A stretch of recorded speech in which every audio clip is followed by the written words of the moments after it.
نحمده ونصلي على رسوله الكريم اما بعد فاعوذ بالله من الشيطان الرجيم بسم الله الرحمن الرحيم رب اشرح لي صدري ويسر لي امري واحلل عقدة من لساني يفقهوا قولي وقالوا اتخذ الرحمن ولدا، اور وہ کہتے ہیں کہ رحمان نے کوئی بیٹا بنا لیا، اولاد تجویز کر لی۔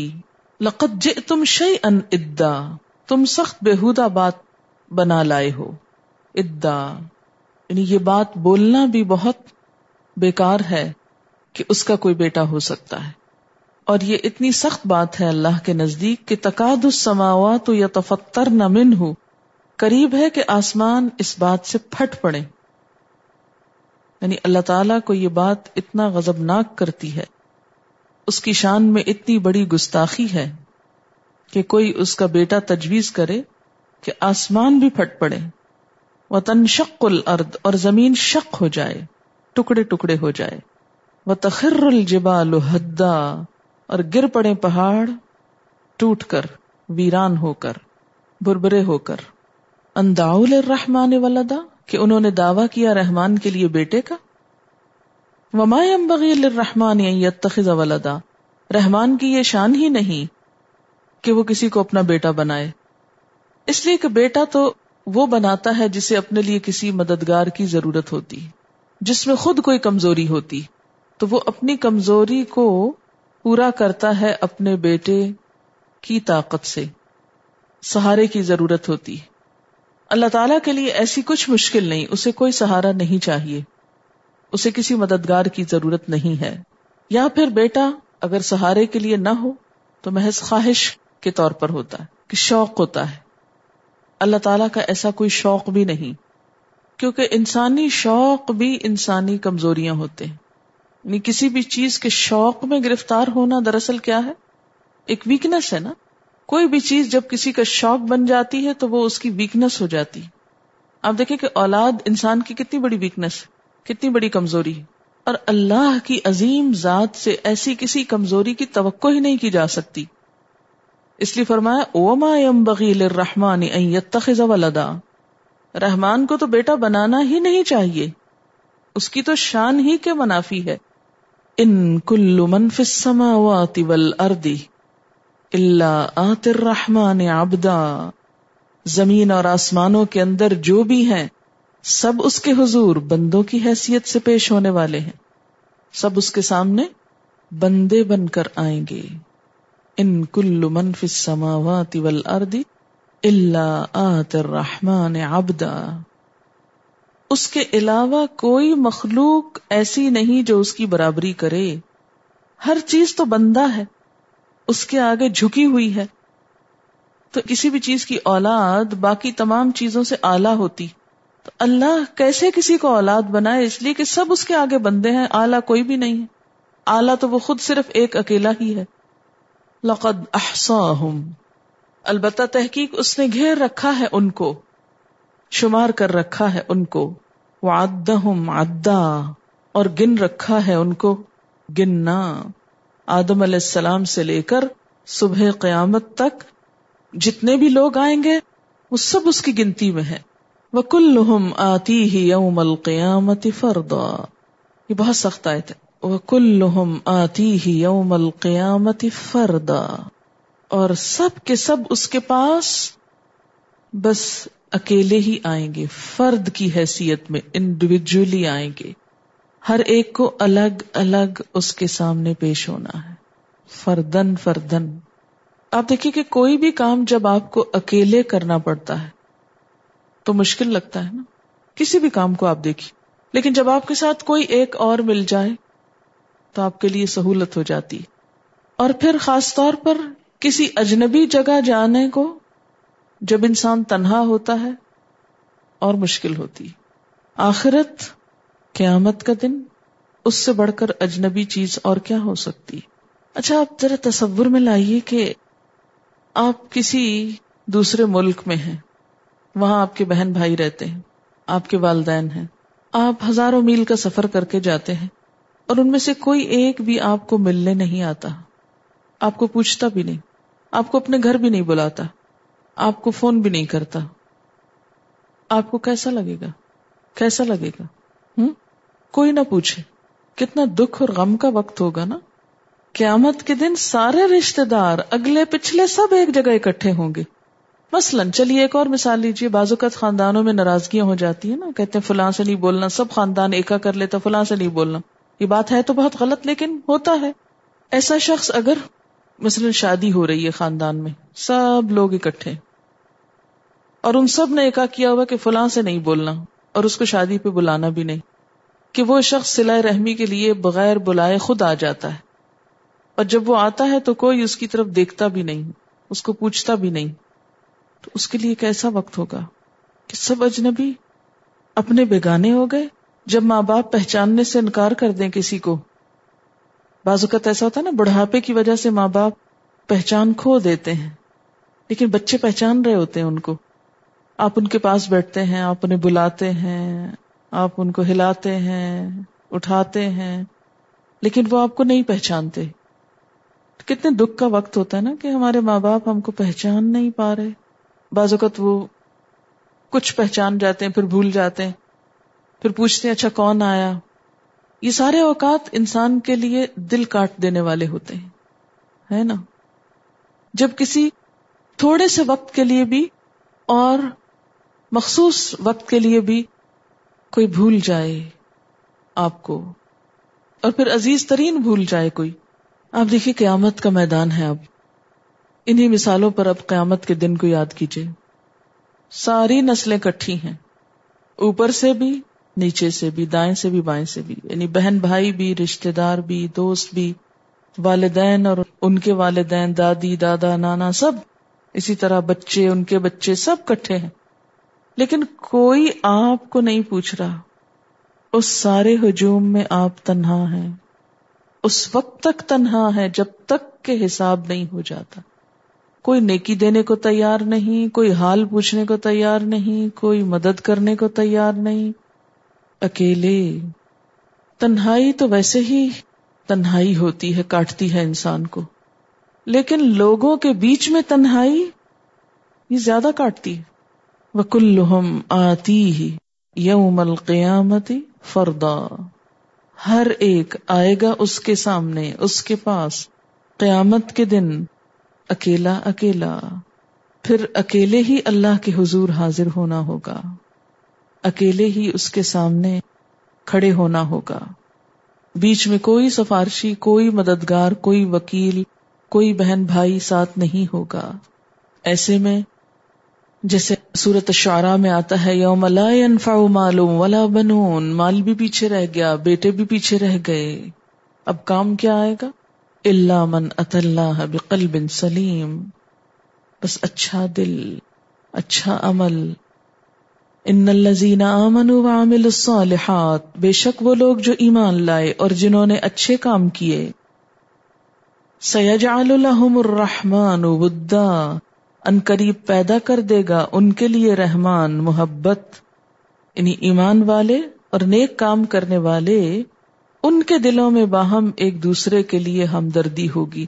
خون کے رشتے تو سارے ختم ہو جائیں گے، لیکن ایمان کے رشتے باقی رہ جائیں گے. میدان حشر میں کچھ مواقع ایسے آئیں گے جب کوئی کسی کو یاد نہیں کرے گا، لیکن پھر کچھ مواقع ایسے ہوں گے کہ جس میں ایمان کے رشتے مانوس ہو جائیں گے. وہ ایک دفعہ حضرت عائشہ نے سوال کیا تھا نا حضور صلی اللہ علیہ وسلم سے کہ کیا آپ ہمیں قیامت کے دن یاد کریں گے؟ تو آپ نے فرمایا عائشہ 3 جگہیں ایسی ہیں جہاں کوئی کسی کو یاد نہیں کرے گا، میں بھی تمہیں یاد نہیں رکھوں گا. ان میں سے ایک تو جب اعمال نامے تقسیم ہو رہے ہوں گے، کس کو کہاں ملتا ہے، دائیں میں یا بائیں میں، ہر ایک کو صرف اپنی فکر ہو. اور آپ نے دیکھا ہوگا کہ جب پرچے تقسیم ہوتے ہیں نمبر لگ کے، تو اس وقت صرف اپنی فکر ہوتی ہے. اس وقت کبھی فکر ہوئی کہ بہن کے نمبر کتنے ہیں؟ نہیں، صرف اپنی فکر ہوتی. دوسرے جب اعمال نامے تولے جا رہے ہوں گے، کیونکہ ذرے ذرے کا فرق پتہ چل رہا ہوگا نا. اور تیسرے پلسرات پار کرتے ہوئے، پلسرات کے اوپر بھی کوئی کسی کو نہیں پوچھے گا، ہر ایک کو فکر ہوگی کہ میں نہ پھسل جاؤں. یہ بالکل ایسے ہی جیسے اگر آپ سب لوگ کسی سڑک پہ ہنستے کھیلتے خوش گپیاں کرتے جا رہے ہیں کہ یکا یک ایک پل آ گیا، اور بہت تھن قسم کا پل ہے، ہر ایک دوسرے کو چھوڑ کر اپنی فکر کرتا ہے اور خود سنبھل کے چلنے لگتا ہے. تو پل صراط پر بھی ہر ایک کو یہ ہوگا کہ میں خیریت سے پار ہو جاؤں، کسی کو دوسرے کا ہوش نہ ہوگا. اسی طرح وہ خطبہ بھی یاد کر لیں جب آپ صلی اللہ علیہ وسلم نے اپنے تمام رشتہ داروں کو جمع کیا اور فرمایا، ان میں مرد حضرات بھی تھے، خواتین بھی تھی. اپنی پھپھی زینب کو کہا، اپنی بیٹی فاطمہ رضی اللہ تعالی عنہا سے کہا. آپ صلی اللہ علیہ وسلم نے فرمایا حضرت فاطمہ سے، سلینی من مالی ما شئتی فإنی لا املک لک من اللہ شیئا، میرے مال میں سے جو تم مانگتی ہو مجھ سے مانگ لو، لیکن میں اللہ کے ہاں تمہارے کسی کام نہ آؤں گا. اور یہ ایسے ہی موقع کی بات ہے، جب جنت میں پہنچ جائیں گے تو سب سے پہلے آپ ہی کی ملاقات ہوگی حضرت فاطمہ کی. حدیث میں آتا ہے نا کہ سب سے پہلے تم مجھ سے ملو گی اور اسی طرح پھر آگے بھی. لیکن جب حشر کا میدان ہوگا کوئی کسی کو نہیں پہچانے گا. حضرت نوح اور حضرت لوط علیہ السلام کی بیویوں کی مثال تو قرآن میں آپ پڑھ ہی چکے ہیں. سورۃ التحریم میں آتا ہے کہ فخانتاہما فلم یغنیا عنہما من اللہ شیئا، ان دونوں نے اپنے شوہروں سے خیانت کی لہٰذا وہ انہیں اللہ سے بچا نہ سکے، کچھ کام نہ آ سکے. پھر اسی طرح یہ ہے کہ ان الذین آمنوا وعملوا الصالحات، اگر اس کو الگ عبارت کے طور پہ مانا جائے تو مانا کیا ہوگا کہ آج جو لوگ دین کی خاطر تکلیفیں اٹھا رہے ہیں، ذلیل و خوار ہو رہے ہیں، یہ وقت جلد بدل جائے گا اور ایک وقت ایسا آئے گا کہ ایک بڑی اکثریت کے دلوں میں ان کی محبت پیدا ہو جائے گی. مکی صورت تھی نا، مکہ میں اہل ایمان بہت ستائے جا رہے تھے، ذلیل و خوار ہو رہے تھے. خوشخبری دی گئی کہ وہ دن قریب ہے جب ان لوگوں سے دنیا محبت کرے گی. اور خود نبی صلی اللہ علیہ وسلم جن کو طائف میں کس طرح ستایا گیا تھا اور کس قدر مذاق اڑایا گیا تھا، کچھ ہی عرصے کے بعد کیا ہوا اور آج تک کیا ہو رہا ہے کہ ہر طرف آپ کے نام کا آوازہ بلند ہے. آپ کے دشمن کم تھے لیکن آپ کے چاہنے والے زیادہ ہیں. اور اس میں خوشخبری ہے ہر اس شخص کے لیے جو اپنے آپ کو اللہ کے لیے خالص کر لے، کہ اللہ کا نام لینے پر مخالفت ضرور ہوتی ہے لیکن پھر وہ وقت بدل جاتا ہے اور ایک وقت آتا ہے کہ مخالفوں کی نسبت محبت کرنے والوں کی تعداد بڑھ جاتی ہے. یہ تو کبھی نہیں ہوا کہ شر ختم ہو جائے یا عداوت ختم ہو جائے. اگر نبی صلی اللہ علیہ وسلم کی مخالفت اس دور میں تھی تو آج بھی آپ کے خلاف ہرزہ سرائی کرنے والے موجود ہیں، لیکن وہ آٹے میں نمک کے برابر ہیں. آپ کی عزت کرنے والے اور آپ کے مقام کو پہچاننے والے اور آپ سے محبت کرنے والے بے شمار ہیں. وہ حدیث بھی یاد کر لیجئے جس میں آتا ہے، بخاری کی روایت ہے کہ اللہ تعالیٰ جب اپنے کسی بندے سے محبت کرتا ہے تو جبریل علیہ السلام کو بلاتا ہے اور اس سے فرماتے ہیں اللہ تعالیٰ کہ اے جبریل، میں فلاں بندے سے محبت کرتا ہوں، تم بھی اس سے محبت کرو. وہ اس بندے سے محبت کرتے ہیں، پھر جبریل علیہ السلام آسمان والوں میں منادی کرتے ہیں. منادی کا کیا مطلب ہوتا ہے؟ اناؤنس کرتے ہیں، آواز دیتے ہیں، اور ان کو بتاتے ہیں کہ فلاں شخص سے اللہ تعالیٰ محبت کرتے ہیں، تم بھی اس سے محبت کرو. لہذا سب آسمان والوں میں اس کے لیے محبت پیدا ہو جاتی اور پھر اللہ تعالیٰ اس محبت کو دنیا میں اتار دیتے ہیں اور اس شخص کے لیے دنیا میں چاہنے والے بہت پیدا ہو جاتے ہیں. اور یہ دراصل اللہ ہی کی طرف سے ڈالی ہوئی وہ محبت ہوتی ہے جو کسی پیسے سے نہیں خریدی جا سکتی. آپ پیسے سے سونا خرید لائیں، ہیرے خرید لائیں اور دنیا کی پسندیدہ چیزیں خرید لائیں، لیکن کسی کی محبت نہیں خرید سکتے. بسا اوقات آپ نے دیکھا ہوگا کہ شوہر اور بیوی میں اگر اتفاق نہ ہو، باہم محبت نہ ہو، تو شوہر کی طرف سے ملنے والے قیمتی ترین تحفے بھی بیکار لگتے ہیں. اس میں وہ واقعہ یاد ہوگا آپ کو جمیلہ کا کہ جن کے شوہر نے ان کو ایک باغ حق مہر میں دیا تھا، لیکن انہیں اپنے شوہر سے نفرت تھی. تو حضور صلی اللہ علیہ وسلم کے پاس ہی کہنے لگے، یا رسول اللہ صلی اللہ علیہ وسلم، میرا اس شخص کے ساتھ نباہ نہیں ہو سکتا. آپ نے فرمایا کیا تم تیار ہو کہ وہ باغ جو اس نے تمہیں دیا ہے وہ واپس کر دو؟ کہاں میں واپس دیتی ہوں. حالانکہ دنیا کا مال عموماً لوگوں کو بہت پیارا ہوتا ہے، مگر محبت مال سے بڑھ کر قیمتی چیز ہے.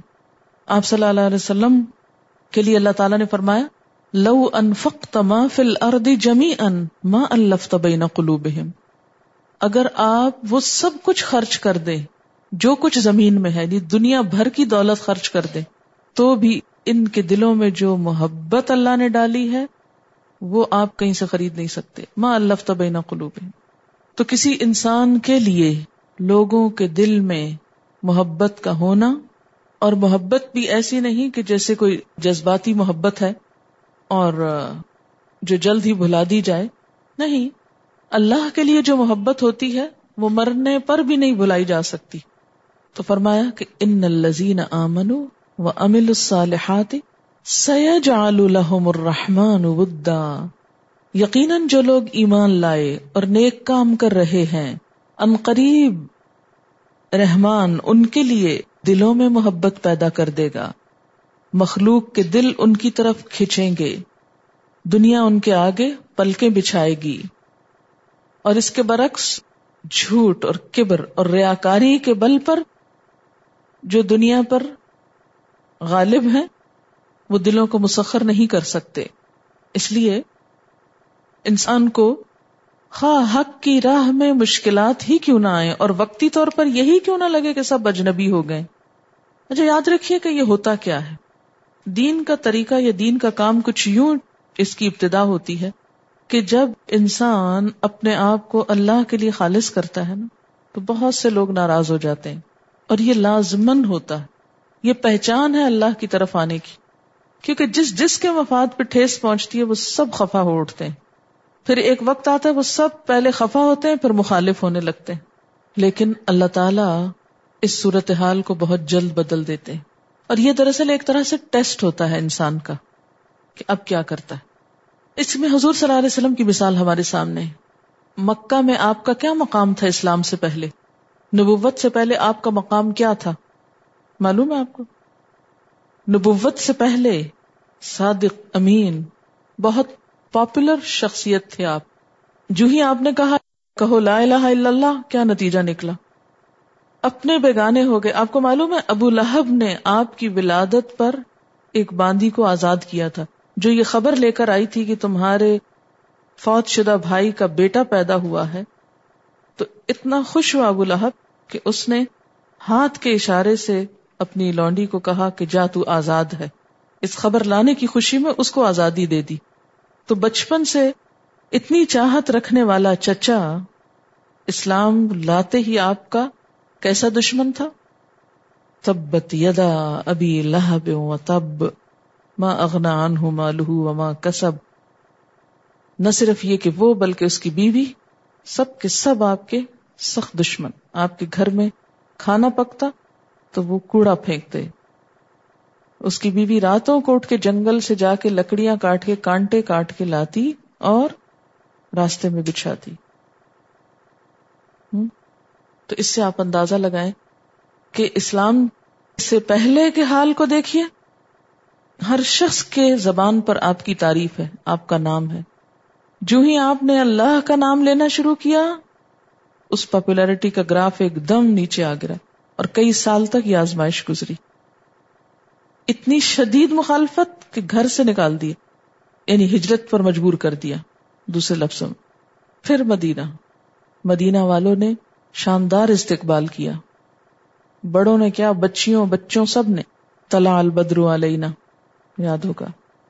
اور پھر اس کے بعد کیا ہوا کہ وہ گراف ہمیشہ بڑھتا چلا گیا. الم نشرح لک صدرک ووضعنا عنک وزرک الذی انقض ظہرک ورفعنا لک ذکرک فإن مع العسر یسرا. ان مع العسر یسرا، تنگی کے ساتھ آسانی، مشکل کے ساتھ حل موجود ہے. فإذا فرغت فانصب وإلی ربک فارغب. اور یہ ایک سنت اللہ ہے، یہ بدل نہیں سکتی. اس راستے پہ چلنے والوں کے ساتھ، سب کے ساتھ یہی مرحلہ پیش آتا ہے. جب بھی آپ اللہ کے بننے لگیں گے تو ابتدا میں کیا ہوگا؟ لوگ شاباش نہیں دیں گے، ناک بو چڑھائیں گے، ناراضگی کا اظہار کریں گے. اور اگر آپ جمے رہے تو یہ سین بدل جائے گا. ایک وقت آئے گا کہ وہی لوگ جو دشمن تھے دوست بن جائیں گے اور مخالفت کرنے والے تعریف کریں گے. لیکن اس مقام تک پہنچنے کے لیے صبر چاہیے. یہاں اللہ تعالیٰ تسلی دے رہے ہیں، ان الذین آمنوا وعملوا الصالحات سیجعل لهم الرحمن ودا. لیکن انسان کی کمزوری یہ ہے کہ وہ پہلے ملی ہوئی پاپولیرٹی کو اور پہلے کی عزت اور شان و شوکت کو گنوانا نہیں چاہتا. اللہ پرکھے گا نہیں، اسے پرکھ کے دیکھنا ہے. کہتے ہیں نا مٹی کا ایک برتن بھی خریدنا ہو تو ٹھوک بجا کے دیکھتے ہیں کہ کچا تو نہیں. تو اللہ جن کو اپنا بنانا چاہتا ہے کیا ان کو ٹھوک بجا کے نہیں دیکھے گا کہ کچے تو نہیں، کچے بھانڈے تو نہیں. فَإِنَّمَا يَسَّرْنَاهُ بِلِسَانِكَ لِتُبَشِّرَ بِهِ. بس بے شک ہم نے آسان کر دیا اس کو تیری زبان پر. کس کو؟ قرآن کو. کیوں؟ کس لیے؟ لِتُبَشِّرَ بِهِ، تاکہ تو خوشخبری دے اس کے ساتھ. کس کو؟ المتقین، متقی لوگوں کو، تقوی والوں کو. وَتُنذِرَ بِهِ قَوْمًا لُدًّا، اور تم خبردار کرو اس کے ذریعے جھگڑالو قوم کو، ہٹ دھرم لوگوں کو. لُدّا بے معنی بحثیں کرنے والے. وَكَمْ أَهْلَكْنَا قَبْلَهُمْ مِنْ قَرْنٍ، اور بار بار انہیں تنبیہ کی گئی پچھلی قوموں کے حال سے عبرت پکڑو، ہوش میں آؤ، دیکھو اللہ کا مقابلہ کرنے والوں کے ساتھ کیا گزری. هل تحس منهم من احد، کیا تم محسوس کر سکتے ہو ان میں سے کسی ایک کو؟ تحس احساس سے ہے، احس یحس، کیا تم محسوس کر سکتے ہو منهم من احد ان میں سے کسی ایک کو؟ او تسمع لهم رکزا، یا تم سنتے ہو ان کی کوئی بھنک بھی، نرم آواز بھی، کوئی ہلکی سی آواز بھی ان کی کہیں سے آتی ہے؟ ان کی تو آوازیں ہمیشہ کے لیے دب گئیں، کھو گئیں، گم ہو گئیں، اور ان کا وجود تک مٹ کے رہ گیا. دیکھو اللہ کا مقابلہ کرنے والوں کا انجام کیا ہوتا ہے. ڈرو اس سے اور اپنے آپ کو اس کے آگے جھکا دو. کیا وجہ ہے کہ ساری صورت میں اللہ تعالیٰ نے اپنی صفت رحمان کو زیادہ استعمال کیا ہے؟ جی یہ قابل غور نقطہ ہے. مکی صورت ہے، وہ کہتے تھے ہم نہیں جانتے رحمان کیا ہے، تو اللہ تعالیٰ نے اسی کا استعمال زیادہ کیا کہ نہیں پتا تو بار بار سن کے پتا چل جائے. ایک آیت آئی تھی حضرت اسماعیل علیہ السلام کے بارے میں 54، وَاذْكُرْ فِي الْكِتَابِ اسماعیل إِنَّهُ كَانَ صَادِقَ الْوَعْدِ وَكَانَ رَسُولًا نَبِيًّا. آپ کو یہ تو معلوم ہے نا کہ انبیاء علیہم السلام اللہ کے چنے ہوئے لوگ ہوتے ہیں کہ نہیں پتا؟ یہ سب کو پتا ہے. اب یہ یاد رکھیے، ایک بات تو پتا ہے، ایک یاد رکھ لیجئے، صرف پتا نہیں کرنا، یاد رکھنا اس کو کہ انہیں اللہ تعالی نے ان کی خاص خوبیوں کی وجہ سے چنا. ٹھیک ہے؟ اور آپ نے دیکھا ہوگا کہ ہر پیغمبر کی ایک خاص خوبی ہے جس میں وہ ممتاز ہے. مثلاً وَاذْكُرْ فِي الْكِتَابِ اسماعیل إِنَّهُ كَانَ صَادِقَ الْوَعْدِ وَاذْكُرْ فِي الْكِتَابِ إِدْرِيسَ إِنَّهُ كَانَ صِدِّيقًا نَبِيًّا. ان کو صادق الوعد کہا، ان کو صدیق کہا. روٹ تو دونوں کا ایک ہی ہے نا، صادق اور صدیق کا روٹ ایک ہے، معنی میں فرق ہے، ایک فاعل ہے اور ایک فعیل کا وزن ہے. صدیق ٹھیک، فاعل تو ایک کام کے کرنے والا، صادق الوعد وعدے کا سچا، لیکن صدیق اس سے زیادہ آگے مبالغے میں آ جاتا ہے، زیادہ چیزوں کو کور کرتا ہے. لیکن کمی صادق الوعد میں بھی نہیں ہے، مگر اس خوبی میں یہ ممتاز تھے. اچھا آپ دیکھیے کہ عام طور پر بھی مختلف لوگ مختلف کوالٹیز رکھتے ہوتے ہیں، ہے نا ایسا؟ کسی میں ایک چیز زیادہ شدت سے ہوتی، کسی میں دوسری چیز زیادہ شدت سے ہوتی، لیکن مختلف لوگ مختلف خوبیاں رکھتے ہوتے ہیں، اور ان کو ان خاص پہلوؤں سے نمایاں کر کے ہم کو دکھایا گیا ہے تاکہ ہم کیا کریں؟ ان چیزوں سے سیکھیں. جتنے پیغمبروں کی پیچھے انڈیویجول صفات ہیں نبی صلی اللہ علیہ وسلم ان کا مجموعہ ہے. آپ کا مرتبہ اسی لیے سب سے بڑھ کر ہے کہ وہ ساری صفات جو کہیں کہیں نمایاں نظر آتی ہیں مختلف لوگوں میں، وہ یہاں اکٹھی ہو گئی ہیں. وَاذْكُرْ فِي الْكِتَابِ اسماعیل انہ کان صادق الوعد وکان رسولا نبیا. اچھا، صادق الوعد میں کیا چیز آتی؟ یعنی جو کمٹمنٹ کی اس کو پورا کیا. اور یہ جو صدیق کی صفت ہے، یعنی صادق الوعد صدیق کے تحت ہی آ جاتا ہے ایک طرح سے. اور جو یہ صدیقیت ہے یا صداقت ہے، اس سے انسان کو بلند درجات حاصل ہوتے ہیں. اور اس میں صادق الوعد میں کیا صرف کوئی وعدہ کر کے پورا کرنا یا کچھ اور بھی ہوتا ہے؟ صادق الوعد کیا صرف اس شخص کو کہتے ہیں جو کسی سے وعدہ کر کے پورا کرے یا خود سے کیے ہوئے وعدے بھی پورے کرے؟ ایسے پیغمبروں کو کیا کہا گیا؟ اولو العزم من الرسل. کیا کہا گیا؟ اولو العزم. اولو العزم کون ہوتا ہے؟ اولو العزم یہ کس کوالٹی کی طرف اشارہ ہے؟ سیلف کمٹمنٹ، جو آپ کی کسی اور سے نہیں ہوتی، خود سے ہوتی. آپ کی نیتیں، ارادے، عزائم. آپ اردو میں نہیں کہتے عزائم؟ بلند عزائم کا مالک کہتے ہیں نا. وہ کون ہوتا ہے بلند عزائم کا مالک؟ کس کو کہتے ہیں؟ صادق الوعد کے قریب کہیں اپنی تفسیر میں بریکٹ میں لکھ لیجئے بلند عزائم کے مالک، یعنی ارادے کی پختگی بھی اس میں آتی ہے. ٹھیک ہے، اس سے کیا مراد ہوتی؟ کیسے ہوتی ہے ارادے کی پختگی؟ کیا چیز ہوتی ہے اور یہ کیوں ضروری ہوتی ہے؟ اگر نہ رہے تو کسی کو کیا پتا ہم نے کوئی کمٹمنٹ کی تھی؟ کسی کو کیا پتا چلے گا؟ اور اس سے ہماری کیا کمی ہو جائے گی؟ وعدہ 3 طرح کا ہوتا ہے. ایک اللہ سے کیا ہوا وعدہ، ایک بندوں سے کیا ہوا، اور ایک خود سے کیا ہوا. اللہ سے کیا وعدہ کیا؟ لا الہ الا اللہ، بس تجھ کو الہ مانیں گے. ٹھیک ہے، آپ کی بات مانیں گے. دین میں داخل ہونا وعدہ ہے. بندوں سے وعدے دن رات ہوتے رہتے ہیں، چھوٹے سے چھوٹا لے کر بڑے سے بڑے معاہدے تک، قوموں کی سطح تک. اور یہ کون پورے کر سکتا ہے؟ جس کے اندر خود سے انصاف ہو، سیلف کمٹمنٹ، جو اپنے سے کیے ہوئے وعدے پورے کرے. اور جو نہ کرے اس کی مثال کیسی ہے؟ کلتی نقضت غزلها من بعد قوت انکاثا. بعض لوگ بہت جوش و خروش سے کام شروع کرتے ہیں اور 2 دن کے بعد بیچ میں چھوڑ کے چل پڑتے ہیں. اس کو کیا بولتے ہیں؟ متلون مزاج.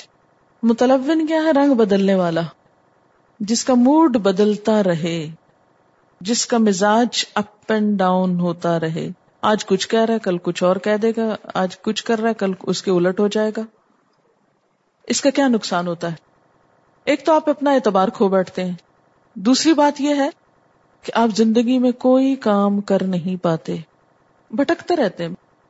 نہ خدا ہی ملا نہ وصال صنم. کبھی خدا کی طرف جا رہے ہیں، کبھی ادھر جا رہے ہیں، کبھی ادھر وہ کر رہے ہیں، کبھی وہ کر رہے ہیں. اچھا، آپ مجھے یہ بتائیے کہ اگر ایک پودے کو ایک دن آپ ایک نرسری میں لگائیں، نرسری سے چھوٹا سا پودا لائیں، ایک دن آپ لان کے ایک کونے میں لگائیں، 2 دن کے بعد ذرا وہ اپنی جڑ پکڑے تو آپ کہیں یہ میرا خیال ہے میں نے غلط لگا دیے، اس کو یہاں نہیں یہاں ہونا چاہیے. اگلے دن وہ کھیڑے اس کو ایک اور جگہ لگائیں چل کے. 2 دن وہ بیچارہ وہاں سانس لے کہ آپ پھر اسے کہیں نہیں اس کو ادھر ہونا چاہیے تھا. آپ بتائیے وہ پودا بڑھے گا؟ اس کو پھول لگیں گے؟ وہ جواب دے جائے گا بھی بس.